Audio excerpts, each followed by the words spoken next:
Okay, hey everyone. In this video, I'm going to talk about Brazilian Jiu Jitsu for self-defense, okay? And I'm kind of prepared for people to not like me with my opinion, but I'm okay with that. So, before I start, I'm a black belt in Brazilian Jiu Jitsu, so, I love Jiu Jitsu so much. It's my favorite martial art. I've dedicated years of my life to it. I think it's great for MMA, all that stuff. But when it comes to self-defense, at least the way Jiu-Jitsu is taught in most schools, I don't really have confidence in Jiu-Jitsu for self-defense. That's the truth. I'll tell you why, okay?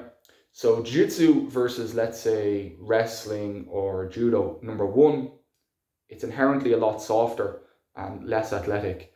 So if you get a guy who's been doing Jiu-Jitsu for a few years versus a guy who's doing judo or wrestling for a few years, the wrestling and judo guy is probably going to be physically a sturdier fella, right off the bat. And they're going to be tougher as well. Jiu-Jitsu is quite soft. I mean, it means the gentle art. It's quite soft, okay? So that's number one. Number two, when it comes to the whole self-defense, street fight kind of thing, I think people have these ideas in their head about what fights are and what they look like, but they haven't maybe been in many of them.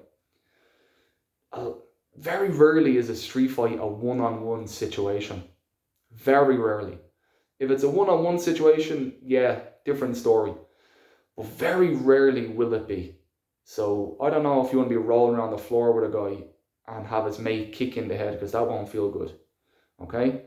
You also have to factor in glass, concrete, all these other things. And that's before we even get into the debate of your jiu-jitsu could be De La Hiva and Barambolos, okay? And that's not going to work. Like, fundamental jiu-jitsu will work in a one-on-one, but if you're spending all your time upside down, that'll never work on anyone, okay? The next thing, which is probably the biggest thing, so even if you do have a one-on-one scenario, very few jiu-jitsu guys have takedowns. And I actually think that a lot of jiu-jitsu guys really underestimate how hard it might be to take someone down, especially if they're younger, more athletic, and they're used to a scrap. A lot of people don't realize that there's actually experience being outside having fights. It's not the same as years of martial arts training, but you do get comfortable fighting. Okay, so I'm just gonna tell a story. I hope this doesn't offend the person who this story's about if they hear it. But one time in Jiu-Jitsu, a guy came in and he was saying about how some scumbag kind of pushed him in a shop one day, just looking for trouble. Anyway, and one of the other guys in the class said, well, why didn't you take him down and choke him out? Now, I didn't say "and," which is rare for me, because I didn't want to hurt anyone's feelings, but I remember distinctly thinking, do you really think that guy could take someone down? Because I don't know if I'd have confidence in a lot of jiu-jitsu guys being able to take someone down. A lot of the time, takedowns are rarely taught in jiu-jitsu, number one. Number two, when they're taught, they're often taught poorly.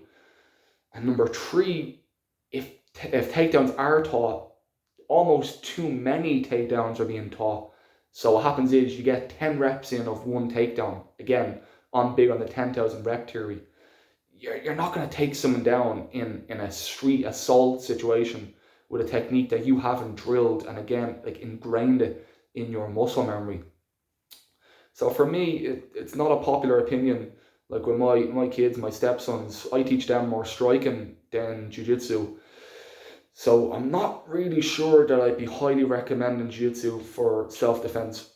The one thing I would say about jiu-jitsu is I feel like it's vitally important that it's really good to go along with another martial art, probably a striking martial art, in the sense that jiu-jitsu is really good for getting you out of the really bad positions. So how to escape mount, how to escape side control. You don't want to be in those situations with someone hitting you and not know how to get out. So in that sense, I think jiu-jitsu is a really good, let's say, supplement to boxing, Muay Thai, kickboxing, MMA, whatever, if you're interested in self-defense. But to be honest, I wouldn't really be trusting jiu-jitsu as your go-to for self-defense. And I know there's videos out there of like Ryan Hall and things like this, but that's an athletic professional black belt. When I'm talking about for self-defense, I'm talking about the 45-year-old blue belt. That's just my 2 cents. I hope that doesn't hurt anyone's feelings, but if you are going to use jiu-jitsu for self-defense, know when to use it, okay? One-on-one, obviously. Know some takedowns and know the distinction of what techniques will work outside versus what techniques will work when you're having fun in the gym with your friends. And it's pretty simple. It's fundamental techniques. Close guard, triangle, things like this. No going upside down. No letting someone pick you up and slamming you. It's not going to be fun on the concrete. Anyway, if anyone disputes what I said, I'd love to hear them in the comment section anyway. Cheers. Have a good one.